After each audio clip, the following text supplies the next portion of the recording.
Guys आज हम बात करेंगे एक और परमानेंट नर्सिंग वैकेंसी के बारे में। और ये वैकेंसी आई है Madhya Pradesh power generation company limited के अंदर। ऐसे ही 2 साल पहले अप्रोक्स यूपी के अंदर आई थी। यूपी की जो पावर ग्रिड है उसके अंदर डिस्पेंसरी के लिए वैकेंसी निकाली गई थी। सेम ऐसे ही अब ये वैकेंसी आई है एमपी के लिए। अब इसके लिए मैं एक इम्पॉर्टेंट बात बता दूं कि अगर आपके पास में एमपी नर्सिंग काउंसिल में रजिस्ट्रेशन है तो आप इस वीडियो को कंप्लीट देख सकते हैं। अगर आपके पास में नहीं है तो आप स्किप करके जा सकते हैं। मतलब आपके पास में फॉर्म भरते टाइम में एमपी का रजिस्ट्रेशन होना कंपलसरी है। अब इस वीडियो के अंदर अपन इस वैकेंसी से रिलेटेड कंप्लीट बात करेंगे। तो सबसे पहले अपन बात कर लेते हैं कि इसके अंदर टोटल पोस्ट कितनी है। तो टोटल पोस्ट की अगर बात करें तो यहाँ पर 14 पोस्ट रहेंगी यहाँ पर टोटल। दूसरा, इसके अंदर अदर स्टेट के कैंडिडेट एलिजिबल है लेकिन एमपी का रजिस्ट्रेशन होना चाहिए। अदर स्टेट के कैंडिडेट यहाँ पर जनरल कैटेगरी में काउंट होंगे और एमपी के जो कैंडिडेट है वो रिजर्व कैटेगरी का बेनिफिट उठा पाएंगे। अब यहाँ पर चयन प्रक्रिया है वो सीबीटी के बेस पे होगा। आपका 100 क्वेश्चन इसमें पूछे जाएंगे। 1 अंक है वो हर क्वेश्चन को अलॉट किया गया है। अब यहाँ पर जो फाइनल मेरिट लिस्ट बनेगी वो आपके सीबीटी के बेस के ऊपर ही बनेगी। दूसरा है इसका जो एग्ज़ाम सेंटर है वो कहाँ होगा। एग्ज़ाम सेंटर एमपी के जो मेन जो सिटी हैं उनके अंदर एग्ज़ाम सेंटर है वो कंडक्ट करवाया जाएगा। जब आप फॉर्म अप्लाई करते हैं तो वहाँ पर आपके सामने एग्ज़ाम सिटी है वो आएगी और वहाँ से आपको चूज करना है कि आपको कौन सा एग्ज़ाम सेंटर प्रीफ्रेंस चाहिए। एप्लीकेशन फ़ीस की बात करें तो एप्लीकेशन फ़ीस यहाँ पर अनरिजर्व के लिए 1200 रुपये और बाकी जो रिजर्व कैटेगरी है उन सभी के लिए 600 रुपये रखी गई है। ऑनलाइन फॉर्म भरने के लिए आपको www.mppgcl.mp.gov.in के ऊपर आपको जाना है। वहाँ से आप पूरा फॉर्म है वो भर सकते हैं, जिसके अंदर आपको ऑनलाइन आवेदन करने के टाइम पे आपको कौन कौन से डॉक्यूमेंट्स की ज़रूरत रहेगी। आपको 10वीं की मार्कशीट, एमपी का आपके पास में जो अगर मान लो आप एमपी से रिजर्व कैटेगरी का बेनिफिट उठा रहे हैं तो एमपी का आपको मूल निवास और जाति प्रमाण पत्र लगाना रहेगा। अगर आप ईडब्ल्यूएस कैटेगरी से फॉर्म अप्लाई कर रहे हैं तो आपको आय एवं संपत्ति का प्रमाण पत्र देना होगा। अगर आप दिव्यांगजन प्रमाण पत्र लगाएंगे तो आप दिव्यांगजन का जो कोटा है उसका बेनिफिट ले पाएंगे।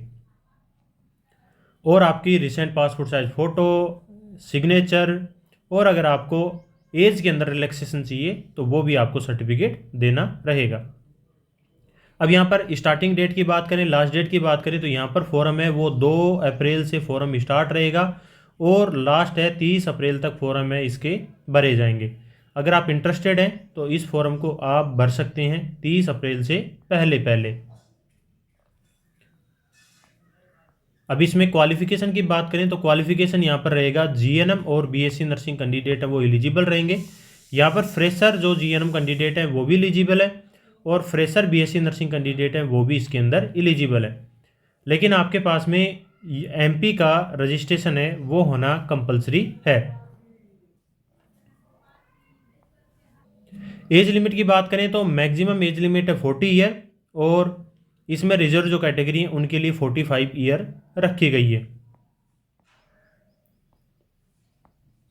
और जो भी रिजर्व कैटेगरी का बेनिफिट है वो सिर्फ एमपी के जो कैंडिडेट हैं उन्हीं को दिया जाएगा। अदर स्टेट के कैंडिडेट हैं वो सभी अनरिजर्व कैटेगरी के अंदर शामिल किए जाएंगे। तो ये एक इम्पोर्टेंट वैकेंसी थी और इस वैकेंसी में अगर आप इंटरेस्टेड हैं तो आप इस फॉर्म को भर सकते हैं। अब थोड़ा सा सिलेबस की बात करें तो यहाँ पर जो कंप्यूटर आधारित जो परीक्षा होगा सीबीटी एग्जाम होगा उसमें 100 क्वेश्चन आएंगे जिसमें कि प्रत्येक प्रश्न 1 अंक का होगा।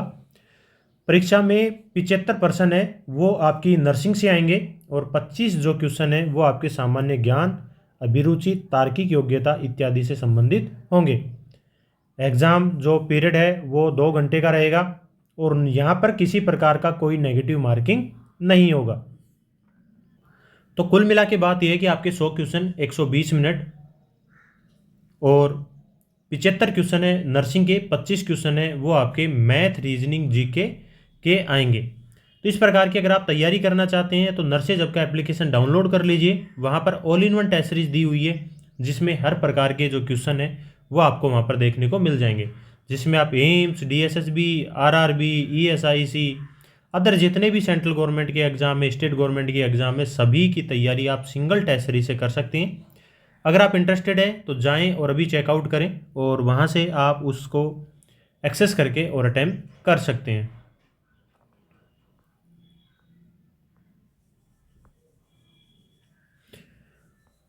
अब सैलरी की बात करें तो यहाँ पर जो सैलरी है स्टाफ नर्स की लेवल 5 के बेस पे यहाँ पर सैलरी रखी गई है। जैसे कि एम्स में और अदर सेंट्रल गवर्नमेंट एग्जाम होता है, वहाँ पर लेवल 7 के बेस पे सैलरी होती है, तो इस बेस पे सैलरी है वो कम हो जाएगी। तो यहाँ पर जैसे कि जो इनका ग्रेड पे है वो भी कम हो गया, प्लस में बेसिक है वो भी कम हो गया। बेसिक यहाँ पर 22,100 रुपये हो गया है, तो इस बेस पे सैलरी है वो कम हो जाती है। और यहाँ पर जो अदर जो कैंडिडेट हैं उनके लिए यहाँ पर जो प्रशिक्षण अवधि है वो भी रखी गई है, लेकिन स्टाफ नर्स के लिए किसी प्रकार की कोई प्रशिक्षण के लिए ज़रूरत नहीं है।